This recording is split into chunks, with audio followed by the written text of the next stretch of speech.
welcome back to the channel. In last week's episode we worked our way along the French Atlantic coast before heading to beautiful La Rochelle and then Biarritz, and we finished up the week in the stunning French Pyrenees. It's a bit of a shock to the system yesterday really. After all that lovely sunny weather in Biarritz, we came up into the mountains. We weren't going to come quite as high up as this, but the roads seemed fine. Everybody seemed to be able to pass through without any problems. So we decided to give it a go and see how we got on really. Yeah, as you can see, it's all snow and ice here. It wasn't that cold last night. We did have the heating on overnight just in case. And obviously, now the shorts have gone on, yeah, it's going to take something to get them back off again. I might be speaking too soon because we may be popping into a ski resort later. So, yeah, watch this space.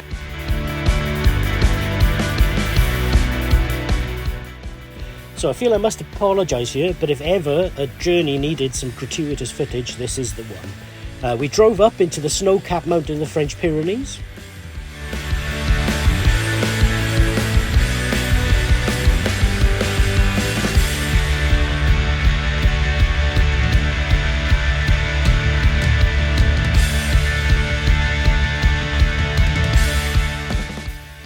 So a short drive later, we ended up in Andorra. Now, I don't know an awful lot about this place. I know it's completely independent of France and Spain, which it borders onto, and I know their official language is Catalan.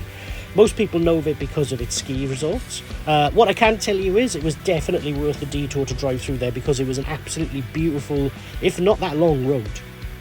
Then, after a minor grilling at the Spanish border, where they just checked that we hadn't filled up the van on illegal duty-free, we ended up in Spain.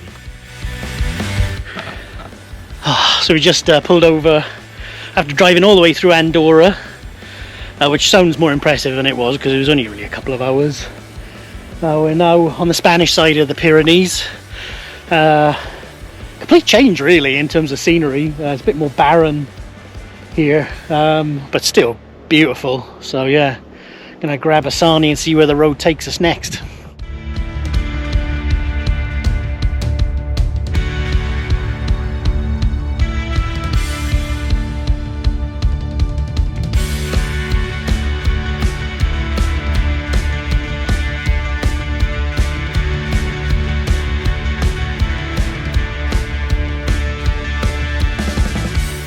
So the beauty of this spectacular road, the N, I think it's 200, which doesn't sound very promising, to be fair. But as you can see, the view makes up for the lack of interesting name. But these like picnic areas are quite frequent on here, and it looks like you can stop overnight if you want as well. So yeah, awesome. Although we're going a little further on. So.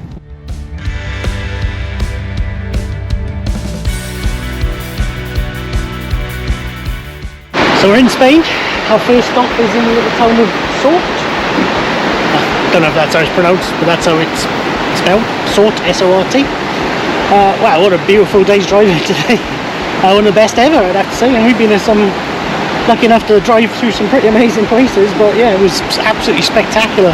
Andorra, tiny, but beautiful, packs a punch. But yeah, now the start of our Spanish odyssey begins.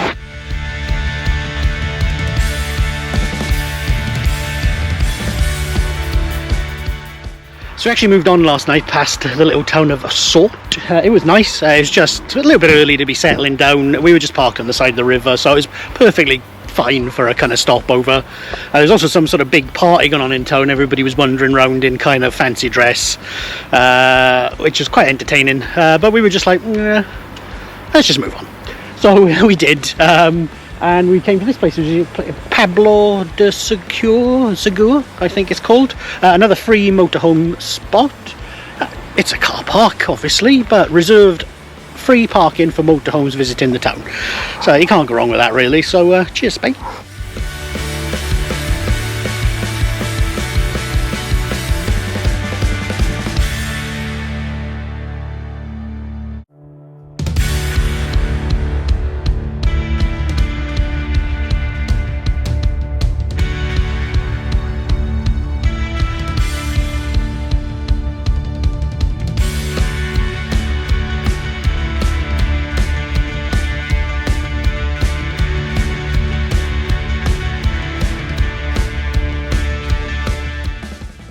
So our first official stopover in Spain was in stunning Basque. Now this reminded us of other mountain towns we visited in Scotland, in Canada. Awesome little place. There's a bit of a language issue. Nobody speaks English. Again, that's absolutely fine. We don't expect that.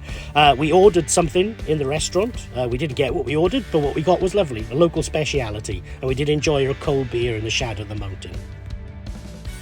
So our stop for tonight. We are in Aragon now. And we are in a place called Basque, which is beautiful. It's just near one of the national parks up in the Spanish Pyrenees. There is an air here. Apparently it's a bit of a faff to get in, but it's free to park in the car park behind it. So as you can see, that's the decision we've taken, but also got a few other vans as well. So, but yeah, beautiful spot. So we were quite sad to leave the mountains. As we said before, they're kind of our happy place. But I've got to admit, the stunning drive that we had through the canyons and valleys certainly softened the blow a bit.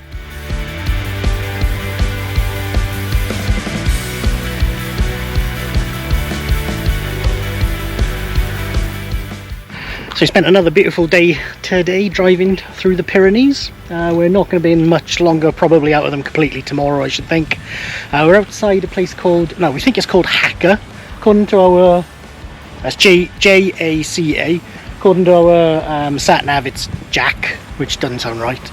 But this place has got two free motorhome areas, one which is really close to town, which was absolutely rammed, and there was a warning about that and park for a night, and then this one as well, which is close to a supermarket, which is handy.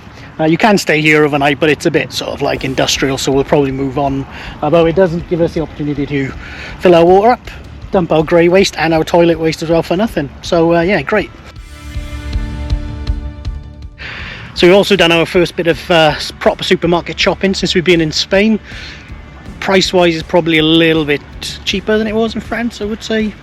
Not much in it, but a little bit. So we've also got PGL, so not LPG, not GLP. It's different wherever you go, but auto gas. Fill that up. Now it is a different bayonet fitting to fill it up here.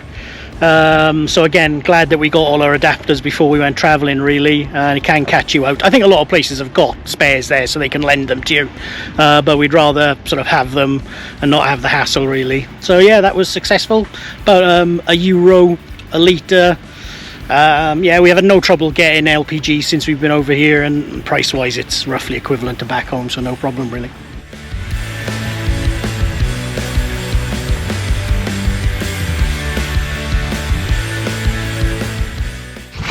So we've just arrived at our stop for tonight. It's in a place called Iruzun, I think. Sorry about that, we're in the Basque Country now. I think it's €5 per night you pay when you leave, maximum 48 hours. Obviously, like, you got services here, which is excellent.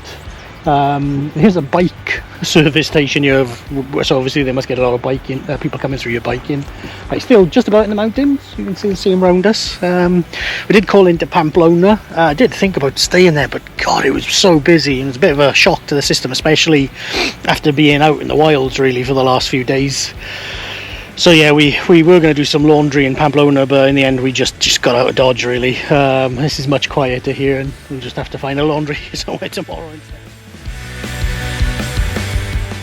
So we're just on the way towards San Sebastián and Donostia. Now, our stop last night was really nice, it was very quiet.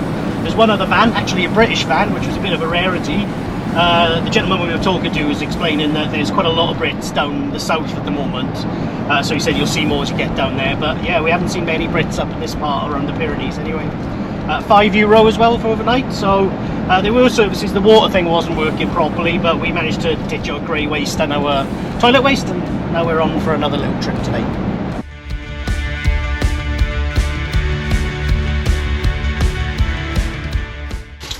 So, what we have found since we've been in Spain so far is doing laundry's been a bit of a pain in the backside. A lot of the laundrettes in France were in like garages and outside like supermarkets, so they were easy to get to and easy to park. A lot of the ones we found in Spain so far, there have been some in garages, but we know that because we've driven past them, but a lot of them have been inside like towns, and they are a bit of a ball ache, frankly, to park a van this size. You know, just in the middle of town, because obviously it's busy with cars and other traffic and stuff. So we've really struggled. So we have found somewhere today, and now we've had a lost in translation moment because we've accidentally bought fabric softener instead of washing powder, washing liquid.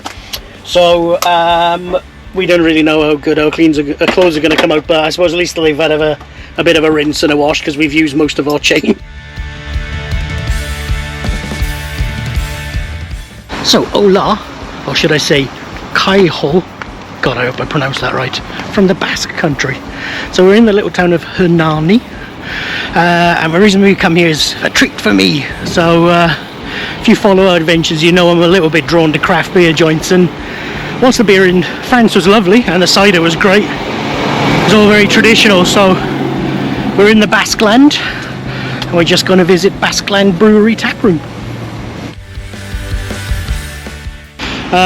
But yeah, the actual air is a free camping place, about 300-400 metres away from the brewery itself, so it suits us perfectly.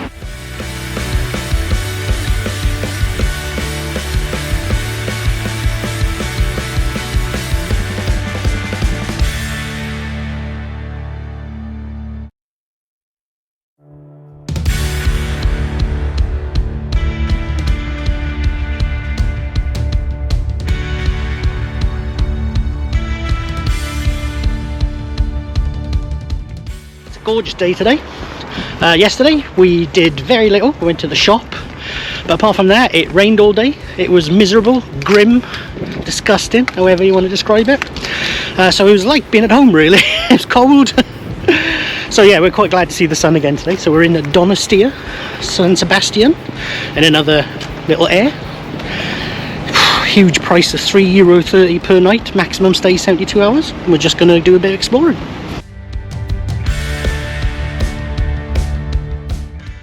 So our last stop this week is the beautiful seaside city of Donostia San Sebastián. Now we'd have loved to have availed ourselves of one of the several Michelin starred restaurants, but they were a little bit beyond our budget, sadly.